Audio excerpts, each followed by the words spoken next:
লবণ হলুদ দিয়ে এইভাবে ভেজে নিলাম। চিংড়ি মাছগুলোকে 5 মিনিট ভেজে নিয়ে এইভাবে তুলে রেখেছি।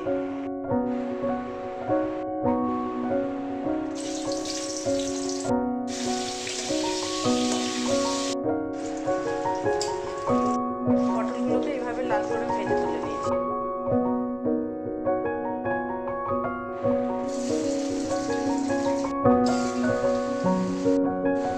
আলুগুলোকে লাল করে ভেজে ওতে গোটা গরম মশলা ফোড়ন দিই। ওই তেলে আমি পেঁয়াজ রসুন আদা লঙ্কা বাটা পেস্টটা দিয়ে দিলাম। 1 চামচ জিরে গুঁড়ো, 1/2 চামচ হলুদ গুঁড়ো, 1 চামচ মতো লবণ। মশলাটাকে ঠিক এইভাবে কষে নিতে হবে। এবার তাতে আমি পটল চিংড়িটা দিয়ে দিয়েছি, এইভাবে নাড়াচাড়া করে নিচ্ছি।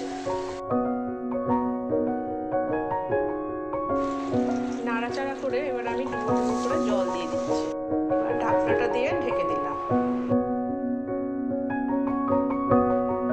আলু পটলের চিংড়ি মাছের ঝোলটা হয়ে গেছে প্রায়। তাতে একটু গরম মশলা দিলাম।